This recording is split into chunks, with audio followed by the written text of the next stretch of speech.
अस्सलाम वालेकुम। मेरा नाम मोहम्मद उसामा नईम है और आज मैं काफ़ी दिनों बाद अपने दोस्त वक़ार से मिलने आया। तो इन्होंने मुझसे कहा कि आप अपना आईएसएसबी का एक्सपीरियंस शेयर कर दें। जी, तो मैं आईएसएसबी देने गया था पीएमए 143 का कोहाट सेंटर में 24 से 28 फरवरी को। और मेरा जो था, मैं रिकमेंड हुआ वहाँ से। और मैं आपके साथ आज शेयर करूँगा जो डिप्टी प्रेसिडेंट का इंटरव्यू है वो उसका डिटेल्स। सबसे पहले तो मैं आपको ये क्लियर कर दूं कि जो डिप्टी प्रेसिडेंट का इंटरव्यू है या हमारा साइक का भी इंटरव्यू होता था, अब जो है वो साइक का इंटरव्यू सबका नहीं हो रहा बेशक। तो ये दोनों जो होती हैं, मतलब डिप्टी प्रेसिडेंट या साइक या जीटीओ, ये एक्सपीरियंस लोग होते हैं। और कुछ लोग जो कैंडिडेट्स ये ट्राई करते हैं कि वो इन्हें डॉज करने की कोशिश करते हैं या वो कोशिश करते हैं कि इनको मतलब क्रॉस करें या किस तरह इनको मतलब हम कुछ और ज़ाहिर करें जो कि वो नहीं होते, जो कि वो बहुत आसानी से पकड़ लेते हैं, क्योंकि वो एक्सपीरियंस बंदे हैं। हज़ारों कैंडिडेट्स उनके सामने से होकर गुजर चुके हैं। तो मैं अब शुरू करता हूँ अपना जो मेरा इंटरव्यू हुआ। मेरा इंटरव्यू होता है मेरे आईएसएसबी के तीसरे दिन। पहले दिन तो आपको पता है फॉर्म फिलिंग होती है, दूसरे दिन फिर आपके इनडोर जो टास्क होते हैं और वो टेस्ट होते हैं जिनमें आपका वैट हो गया और फिर पिक्चर स्टोरीज़ वगैरह वगैरह।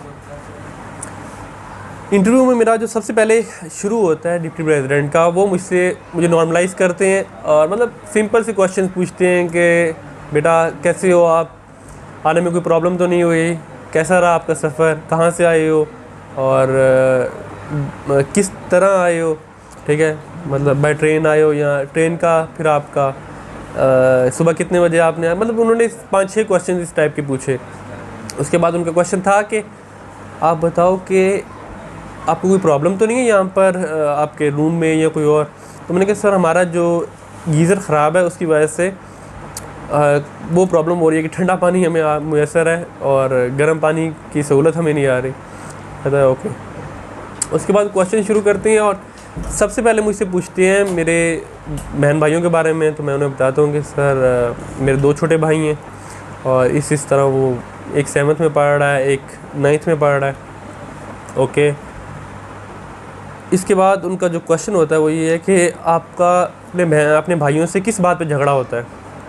मैंने कहा सर जो मेन जिस बात पे हमारा झगड़ा होता है वो ये है कि जो मेरा छोटा भाई है वो पढ़ने में लापरवाही करता है और उसकी वजह से मैं उसे डांट देता हूँ या अनबन मतलब वो कर लेता है इस बात पे कि यार पढ़ता नहीं है, या उसे मतलब काफ़ी ज़्यादा कहना पड़ता है।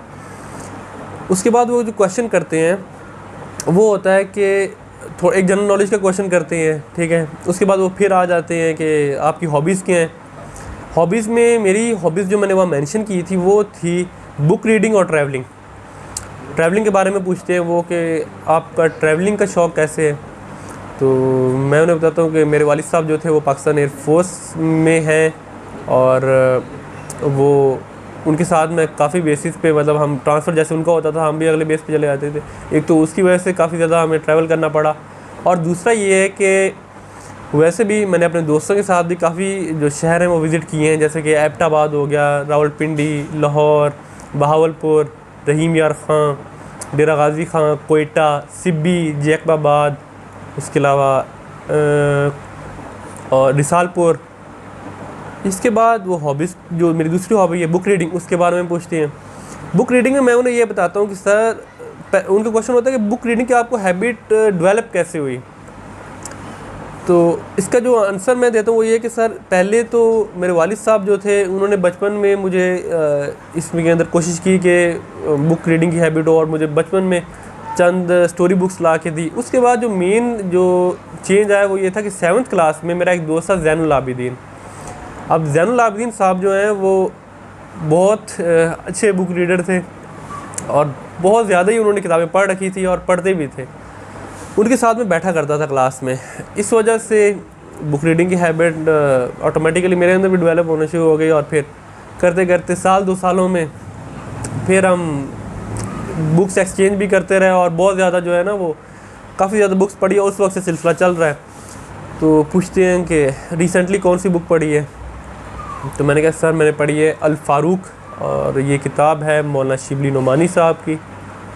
उस किताब से वो कोई दो एक क्वेश्चन करते हैं हज़रत उमर रज़ी अल्लाह अन्हा की खिलाफत के बारे में, कि उनकी खिलाफत कितने अरसा रही, कि सर 10 साल और चंद माह। और एक क्वेश्चन वो और करते हैं कि हज़रत उमर रज़ी अल्लाह अन्हा का ताल्लुक़ कुरैश के किस ख़ानदान से था। तो मैं बताऊँ सर उनका ताल्लुक़ जो था वो बनु अदी से था। ओके, उसके बाद टेबल पे एक गिलास पड़ा होता है, तो गिलास के अंदर लिक्विड होता है पानी, और वो मुझे कहते हैं कि इसका वॉल्यूम कितना होगा। तो वॉल्यूम फाइंड करने का फार्मूला जो है वो है 1/2 πr²h। तो मैंने उन्हें बता दिया सर इससे हम इसका वॉल्यूम फाइंड आउट कर सकते हैं। कहते हैं ओके। उसके बाद हमारा जो जनरल नॉलेज पे वो क्वेश्चन करना शुरू करते हैं। पहले वो पूछते हैं कि जो अबनाए बास्फोरस है ये कहाँ वाक़या है। सर ये तुर्की के साथ आती है। मेडिटेरियन कंट्रीज़ के बारे में पूछते हैं। उसके बाद स्कैंडिनेवियन कंट्रीज़ के बारे में पूछते हैं। स्कैंडिनेवियन कंट्रीज़ जो हैं ये हैं नॉर्थ वेस्ट यूरोप में आते हैं, जैसा कि हमारे पास है आइसलैंड, ग्रीनलैंड, नॉर्वे वगैरह। उसके बाद वो मुझसे पूछते हैं कि स्विस कैनाल किधर है और इसका पर्पस क्या है। मतलब मैं बताता हूँ कि दुनिया की जो मतलब एक मतलब बहुत ज़्यादा ट्रेड जो है वो यहाँ से होकर जाती है, और वो आप कह लें कि 1/4 से 1/3 तक, बल्कि इससे भी ज़्यादा एट टाइम्स ट्रेड यहाँ से होती है स्विस कैनाल से। उसके बाद वो मुझसे कोई यूरोपियन यूनियन की पूछते हैं कि ये क्या है। यूरोपियन यूनियन का मैं उन्हें बताता हूँ सर इस तरह, ये यूरोप की जो कंट्रीज़ हैं उनकी एक ऑर्गेनाइजेशन है जिसके मेंबर सारे यूरोपियन कंट्रीज़ हैं, और उनकी करेंसी भी एक है जिसे हम यूरो कहते हैं। और इन सब के मतलब वीज़ा फ्री एंट्री होती है टोटल यूरोप में, अगर आपको मतलब आप यूरोपियन यूनियन का एक ही वीज़ा है।